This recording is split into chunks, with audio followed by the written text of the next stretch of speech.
دیکھو جب بھی کوئی منفی پروپیگنڈا معاشرے میں پھیل رہا ہو، اب جیسے صحابہ کرام کے خلاف سوشل میڈیا بہت حرکت میں آیا ہوا ہے، ہر شخص کے پاس دلیل ہوتی ہے، لیکن دلیل کو سمجھنے کی صلاحیت ہر ایک کے پاس نہیں ہوتی، یہ خوب ذہن میں رکھیں۔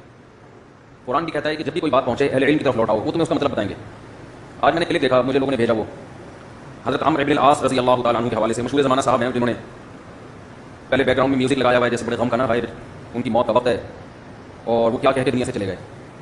تو اس بات کو محترم نے بہت طول دیا، اور آخر میں رزلٹ یہ کہ انہوں نے حضرت معاویہ کا ساتھ دیا تھا جنگ میں حضرت علی کے خلاف، تو موت کے وقت ان کا احساس ہوا کہ میں نے بہت بڑی غلطی کی تھی۔ کلپ بنانے والے کا مقصد، وہ مشہور زمانہ صاحب ہیں، سب جانتی ہیں، اس کا مقصد یہ تھا حضرت معاویہ کو کم دکھانا کہ دیکھو کتنے غلط آدمی تھے معاذ اللہ۔ جس نے مجھے وہ کلپ بھیجا، میں نے کہا اسی سے پتہ چلتا ہے کہ جتنا الزام حضرت معاویہ پہ لگایا جا رہا ہے یہ الزام غلط۔ حضرت عمرو بن العاص رضی اللہ تعالیٰ عنہ جیسا صحابی رسول، انہوں نے حضرت معاویہ کا ساتھ دیا۔ اس کا مطلب اگر حضرت معاویہ کی غلطی ایسی واضح ہوتی جس کی غلطی ہونے میں دو رائے نہیں ہو سکتی تھی، تو صحابی ان کا زندگی میں ساتھ نہ دیتے، بعد میں ان کی رائے بدل گئی کہ نہیں دینا چاہیے تھا۔ اس کا مطلب یہ ہوا کہ یہ مسئلہ ایسا تھا جس میں رائے کا اختلاف ہو سکتا تھا، یہ نہیں ہو سکتا کہ غلطی 100% غلطی ہو، گناہ ہو 100%۔ اور عمرو بن العاص رضی اللہ تعالیٰ عنہ جیسا صحابی جو نبی سے بیعت ہو چکا ہے پہلے، وہ صریح جرم میں حضرت معاویہ کا ساتھ دے، یہ حضرت معاویہ کی فضیلت کی دلیل ہے، یہ ان کے غلط ہونے کی دلیل نہیں ہے۔ اور اس کی دلیل ہے کہ حضرت معاویہ اجتہادی غلطی پر تھے۔ اجتہادی غلطی اور غیر اجتہادی غلطی میں کیا فرق ہے؟ اجتہادی غلطی کہتے ہیں جس میں مجتہد جب غلطی کرتا ہے تو غلطی پر بھی اس کو اجر ملتا ہے غلط ہونے کے باوجود، اس لیے کہ شریعت کے کچھ احکام ایسے ہیں جن میں ہمیں 2 اور 2 4 کی طرح رہنمائی نہیں ہے، اس میں ہم سوچ کے فیصلہ کرتے ہیں کہ ہمیں کیا کرنا ہے، اس میں انسان سے غلطی بھی ہو سکتی ہے۔ پھر ایک اور مجھے بات بتائی گئی کہ حضرت ابو ذر غفاری رضی اللہ تعالیٰ عنہ نے حضرت معاویہ کے مالدار ہونے پر اعتراض کیا، اور حضرت معاویہ نے خط لکھا خلیفہ کو کہ ان سے میری جان چھڑائیں، جان کر وہ چیزیں نکالی جا رہی ہیں جس سے حضرت معاویہ کی شخصیت مجروح۔ ابو ذر غفاری کو صرف حضرت معاویہ پہ اعتراض نہیں تھا، ہر مالدار صحابی پہ اعتراض تھا ان کو، اور صحابہ کرام نے خلفائے راشدین نے اس معاملے میں حضرت ابو ذر غفاری کو سپورٹ نہیں کیا، بلکہ جن صحابہ پر حضرت ابو ذر غفاری اعتراض کرتے تھے ان کو سپورٹ کیا ہے کہ مال رکھنا اسلام میں ناجائز نہیں ہے۔ سمجھ رہے کہ نہیں سمجھ رہے؟ لیکن یہ بھی نکال کے لے آئے کہ دیکھو حضرت ابو ذر غفاری سے جان چھڑا رہے تھے وہ۔ تو یہ لوگ بیٹھے ہیں اہل سنت والجماعت کے جو متفقون علیہ عقائد ہیں، جن میں سب سے اہم عقیدہ کہ صحابہ کرام سے ہم سب محبت کرتے ہیں، اور ان کی آپس کی لڑائی اور اختلافات کو اجتہادی خطا پر معمول کرتے ہیں۔ اجتہادی خطا وہ جس میں آپ غلطی پر ہونے کے باوجود آپ گناہگار نہیں ہوتے، آپ کو گناہ نہیں ملتا، اس لیے کہ آپ اپنے حساب سے سوچ رہے ہوتے ہو۔ تو یہ بہت بڑا مسئلہ ہے ہمارا کہ ہم یہ فیصلہ نہیں کر پاتے کون سی غلطی منسوس ہے جس میں 2 رائے نہیں ہو سکتی، کون سی غلطی ایسی ہے جس میں غلط ہونے میں 2 رائے ہو سکتی ہیں۔ اگر یہ بات سمجھ میں آ جائے بہت سارے مسائل ہمارے حل ہو جائیں گے۔ تو صحابہ کے اختلافات کی جو ان کی جنگیں ہوئی ہیں وہ اسی نوعیت کی تھی۔ مال حضرت حسن کے پاس بھی بہت تھا نبی کے نواز سے، حضرت حسن بہت مالدار صحابی تھے، وہ میں نے بیان میں کہا تھا نا کتنے زیادہ نکاح کیے انہوں نے، جب طلاق دیتے تھے بعض روایتوں میں آتا ہے 100 باندیاں اپنی طلاق یافتہ عورت کو انہوں نے گفٹ میں دی ہیں، ہدیے میں دی ہیں، بہت زیادہ خیال کیا، جس کو طلاق کی بہت پیسہ دیتے تھے وہ، تو پیسہ بہت تھا ان کے پاس۔ تو اس کا کلپ معاذ اللہ ہم اولی الامر میں سے بندے کا انتخاب کرتے ہیں اپنے کسی بھی بڑے عہدے کے لیے، تو اس کے لیے ضروری ہے کہ وہ بندہ خلافت کا نظام چلانے کی جس کے سپرد ذمہ داری کی جا رہی ہے، آپ ان تمام اصولوں کو مانتے ہوں جو خلافت کے اندر رائج تھے۔ خلافت راشدہ کے اندر ابتدا میں جو 2 خلیفہ آئے انہوں نے جو رائج کیے تھے، آپ نے ان کو فالو کرنا ہے، اس کے مخالفت میں نہیں جانا، کیونکہ ایک سسٹم کو چلانے کی جو ذمہ داری ہوتی ہے وہ اس کے اصولی مخالفین پہ آپ نہیں ڈال سکتے۔ آپ نے سسٹم کو چلانے کی ذمہ داری اسی ایک شخص کو دینی ہے جس کو آپ منتخب کرتے ہیں۔ اللہ تعالیٰ سورہ نساء کے اندر ہمارے لیے یہ حکم دیتا ہے کہ یا ایھا الذین آمنوا، بلکہ یا ایھا الذین آمنوا اطیعوا اللہ واطیعوا الرسول واولی الامر منکم، اے لوگوں جو ایمان لائے ہو، اطاعت کرو اللہ تعالیٰ کی اور اطاعت کرو رسول کی اور ان لوگوں کی جو تم میں سے اولی الامر ہوں۔ اب اولی الامر ہونا یہ ہمارے لیے بہت زیادہ اہمیت کا حامل ہے کہ ہم کن لوگوں کو بطور خلیفہ کے منتخب کر رہے ہیں۔ پیچھے ہم نے ڈسکس کیا تھا کہ مسلمانوں کے جو کام ہیں وہ آپس کی مشاورت سے چلتے ہیں، تو اولی الامر اس ایک شرط کے مطابق ہمارے لیے وہ پرسنالٹی ہوگی جس کو جو اکابر صحابہ ہیں یا اکابرین دین ہیں، یہ بڑے بڑے جید علماء ہیں، وہ منتخب کریں گے۔ یہ چوائس ان کے پاس ہے کہ وہ اپنی چھلنی سے چھانے کہ جس بندے کو وہ لے کے آ رہے ہیں وہ اولی الامر میں سے ہے یا نہیں ہے، اور اگر وہ ایسے کسی بندے کو لے کے آتے ہیں جو اولی الامر میں سے نہ ہو تو اس کا جو وبال ہوگا یہ ان لوگوں کی گردنوں کے اوپر ہوگا جنہوں نے ان کو الیکٹ کیا ہے۔ اچھا، سورہ آل عمران کے اندر اللہ تعالیٰ ہمارے لیے ایک اور حکم لے کے آتے ہیں کہ یا ایھا الذین آمنوا لا تتخذوا بطانۃ من دونکم، اے لوگو جو ایمان لائے ہو اپنے سوا دوسروں کو شریک راز نہ بناؤ۔ اچھا، اب ہم لوگ اسی کو مزید آگے چلتے ہوئے دیکھتے ہیں کہ ام حسبتم ان تترکوا ولما یعلم اللہ الذین جاہدوا منکم ولم یتخذوا من دون اللہ ولا رسولہ ولا المؤمنین ولیجا۔ کیا تم نے یہ سمجھ، یہ سورہ توبہ تھی، کیا تم نے یہ سمجھ رکھا ہے کہ تمہیں چھوڑ دیا جائے گا؟ حالانکہ ابھی اللہ نے یہ تو دیکھا ہی نہیں کہ تم میں سے کون وہ لوگ ہیں جنہوں نے جہاد کیا. یعنی ایک مزید کسوٹی باقی ہے جس میں اللہ تعالیٰ نے یہ جج کرنا ہے کہ جہادی کون کون سے تھے. پھر اللہ اور اس کے رسول اور اہل ایمان کے سوا کسی کو اپنے معاملات میں دخیل نہیں بناتا. اب دیکھیں کہ جو لوگ ظالم ہوں، جو فاسق و فاجر ہوں، خدا سے غافل ہوں اور حد سے گزر جانے والے نہ ہوں،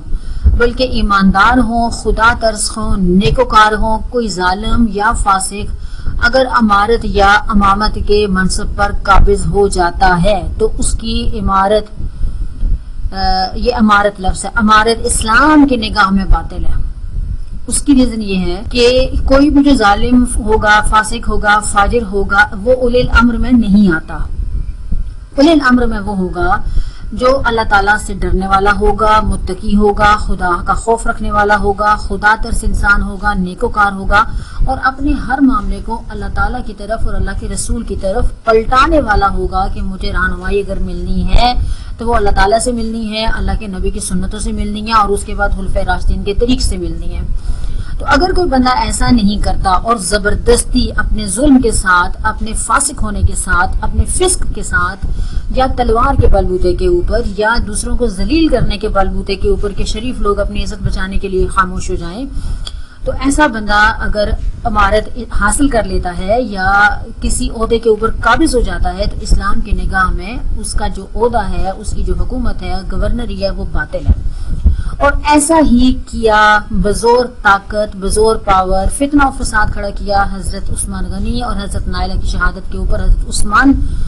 رضی اللہ تعالیٰ عنہ کے ہی قبیلے کے ایک فرد امیر معاویہ رضی اللہ تعالیٰ عنہ نے، تمام لوگ امیر معاویہ کو صحابی ہونے کی چھتری کے نیچے چھپانے کی کوشش کرتے ہیں، جبکہ اللہ تعالیٰ اگر اپنے نبیوں کی سرزنش کر سکتا ہے، اللہ تعالیٰ اگر نبیوں کے بیٹوں کو جیسے حضرت نوح علیہ السلام کے بیٹے تھے وہ جہنم میں جا سکتے ہیں، یا ابراہیم علیہ السلام کے جو والد ہیں ان کو اللہ تعالیٰ نہیں معاف کر سکتا. مطلب جس کو اللہ تعالیٰ چاہے گا ہدایت دے گا، جس کو نہیں چاہے گا ہدایت نہیں دے گا. چوائس آپ کے پاس اپنی ہوتی ہے کہ آپ نے کس راستے پہ چلنا ہے. اللہ تعالیٰ اس میں آپ کو چوائس دیتا ہے. اجازت کی بات نہیں میں کروں گی کہ کافر جو ہیں وہ اللہ تعالیٰ کی اجازت کے ساتھ کافر ہیں. میں یہاں پہ یہ کہنا چاہوں گی کہ اگر کافر ہیں تو وہ اپنی چوائس سے کافر ہیں. اللہ تعالیٰ نے ان کو چوائس کی اجازت دی ہے کہ آپ وہ صحیح راستہ، غلط راستہ، دو آپ کے سامنے، آپ کی چوائس ہے کہ آپ کون سا راستہ پسند کرتے ہیں. تو حضرت امیر معاویہ رضی اللہ تعالیٰ عنہ نے بزور طاقت، بزور جبر، بزور زبردستی خلیفہ وقت حضرت علی سے وہ ٹکرائے. ان کا باہر نکلنا ایک خروج تھا، ان کا باغیوں کی جماعت کے سرغنہ کی حیثیت تھی ان کی. اچھا لگتا ہے ٹھیک ہے، ادروائز کوئی پرابلم نہیں ہے. اور اس وقت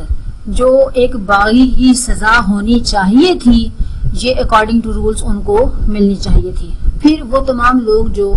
اس ایک بات کے پیچھے ان کو پناہ دینے کی کوشش کرتے ہیں کہ وہ قصاص عثمان کا مطالبہ کرتے رہے ہیں، تو یہ ان کا مقام تھا ہی نہیں، ان کا مرتبہ تھا ہی نہیں کہ وہ ایک گورنر شام کی حیثیت سے قصاص عثمان کا مطالبہ کرتے. یہ حضرت علی رضی اللہ تعالیٰ عنہ کی ذمہ داری تھی کہ وہ بطور ایک منتخب خلیفہ کے اپنے اکارڈنگ، اپنے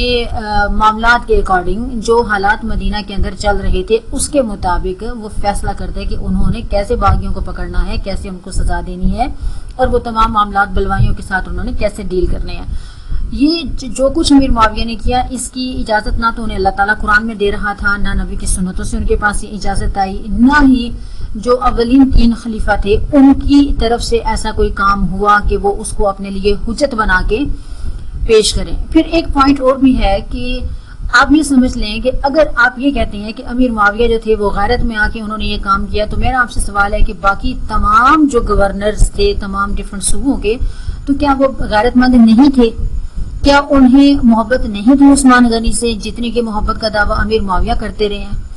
اگر امیر معاویہ کو یا ابو سفیان کے خاندان کو اتنی ہی محبت تھی حضرت عثمان سے، تو وہ کیوں نہیں انہوں نے اسلام قبول کر لیا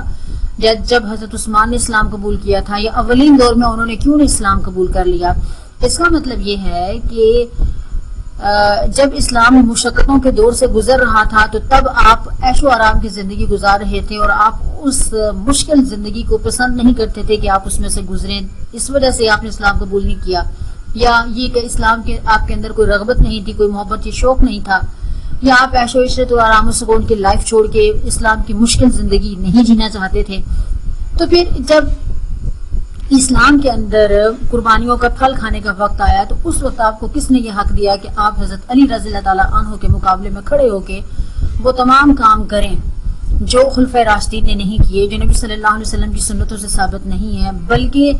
یہ اس سے بڑھ کے کیا بدبختی ہوگی امیر معاویہ کی کہ وہ خلافت راشدہ سے ٹکرانے والے پہلے باغی سرگنا، باغی جماعت کے سرگنا کہلائے، پھر اس کے بعد وہ پہلے کاٹ کھانے والی ملوکیت کے پہلے بادشاہ کہلائے۔ آپ اس بات کو چھوڑ دیں کہ انہوں نے اتنے 1000 مربع کلومیٹر کا علاقہ فتح کیا تھا، یہ کیا تھا، وہ کیا تھا، ظاہر سی بات ہے کہ وہ ہر کام میں مداخلت کر کے اس کو اپنے اکارڈنگ لے کر نہیں چل سکتے تھے۔ انہوں نے انہیں معاملات میں مداخلت کی جس میں وہ اسلام کو کاری ضرب لگا سکتے تھے، اور انہوں نے وہ ضرب لگائی۔ باقی انہوں نے وہ جو علاقے فتح کی وہ تو ان کے اپنے سروائیول کے لیے تھے، اگر وہ علاقے فتح نہ کرتے تو بالآخر دشمن جو تھے وہ ان کے اوپر چڑھ دوڑتے، تو پھر جو رہی صحیح کسر ایک اینڈ سے وہ نکال چکے تھے، دوسرے اینڈ سے بھی پھر جو کفار تھے یا مخالفین کے لشکر تھے وہ نکال دیتے۔ اچھا، پھر دیکھیں کہ سورہ بقرہ کے اندر اللہ تعالیٰ فرماتا ہے کہ وَإِذِ ابْتَلَىٰ إِبْرَاهِيمَ رَبُّهُ بِكَلِمَاتٍ فَأَتَمَّهُنَّ قَالَ إِنِّي جَاعِلُكَ لِلنَّاسِ إِمَامًا قَالَ وَمِن ذُرِّيَّتِي قَالَ لَا يَنَالُ عَهْدِ الظَّالِمِينَ۔ اور یاد کرو کہ جب ابراہیم کو اس کے رب نے چند باتوں میں آزمایا اور اس نے وہ پوری بھی کر دی، تو اللہ تعالیٰ فرماتا ہے کہ میں تجھے لوگوں کا امام بنانے والا ہوں۔ تو ابراہیم نے کیا کہا تھا کہ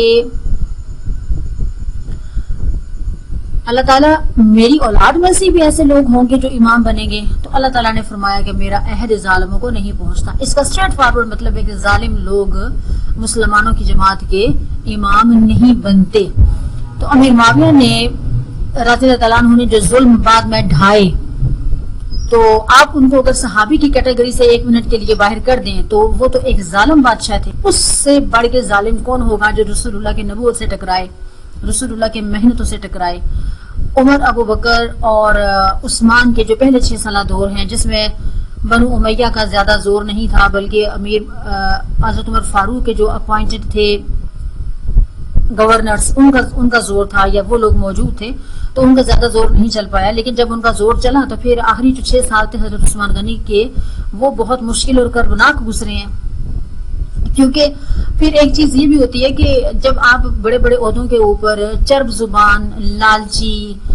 نو دولتیے یا اس طرح کے لوگوں کو وہاں پہ متعین کر دیتے ہیں یا ان کی نامزدگی وہاں پہ ہو جاتی ہے، تو اس وقت میں پھر ان کی وجہ سے جو فساد و فتنہ پھیلتا ہے، بعد میں خلیفہ راشد کے لیے بھی پاسبل نہیں رہتا کہ وہ ان کو کنٹرول کر پائیں، کیونکہ ان کا زور اتنا بڑھ چکا ہوتا ہے۔ اچھا، اب دیکھیں کہ سورۃ صاد کے اندر اللہ تعالیٰ ہمیں بڑا واضح حکم دیتا ہے، اور یہ ہمارے لیے ایک علامی سچویشن ہے کہ ام نجعل الذین آمنوا وعملوا الصالحات کالمفسدین فی الارض ام نجعل المتقین کالفجار۔ اللہ تعالیٰ کہتے ہیں کہ کیا ہم ان لوگوں کو جو ایمان لائے ہیں، جنہوں نے نیک عمل کیے ہیں، اس کیٹیگری میں چاروں خلیفہ راشد فال کرتے ہیں، ان لوگوں کی طرح کر دیں جو زمین میں فساد کرتے ہیں، اس میں حضرت امیر معاویہ کے لوگ فال کرتے ہیں، کیا ہم پرہیزگاروں کو فاجروں کی طرح کر دیں؟ تو آپ دیکھ لیں کہ اللہ تعالیٰ واضح طور پہ کہہ رہا ہے کہ کبھی بھی جو اولی اسلام قبول کرنے والے تھے، ایمان لانے والے تھے، نیک عمل کرنے والے تھے، وہ برابر نہیں ہیں درجے میں ان لوگوں کے جنہوں نے زمین میں فساد کیا۔ وَلَا تُطِعْ مَنْ أَغْفَلْنَا قَلْبَهُ عَنْ ذِكْرِنَا وَاتَّبَعَ هَوَاهُ وَكَانَ أَمْرُهُ فُرُطًا، سورہ کہف۔ اور تو اطاعت نہ کر کسی ایسے شخص کے جس کے دل کو ہم نے اپنی یاد سے غافل کر دیا ہے، اور جس نے اپنی خواہش نفس کی پیروی کی، اور جس کا کام حد سے گزرا ہوا ہے۔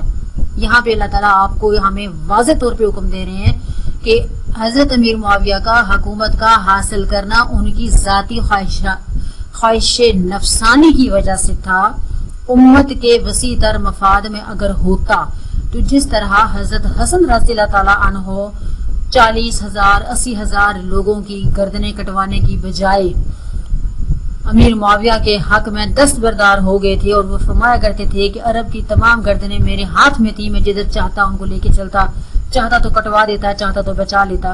تو وسیع تر مفاد میں امت کے اپنے نانا کی محنتوں کو مد نظر رکھتے ہوئے، اپنے والد کی تربیت کو اور اللہ کے ڈر کو مد نظر رکھتے ہوئے وہ امیر معاویہ کی حکومت کے یا بادشاہت کے حق میں سرنڈر کر گئے۔ سمجھنے کی بات یہ ہے کہ خواہش نفس کی پیروی کس نے کی؟ امیر معاویہ نے۔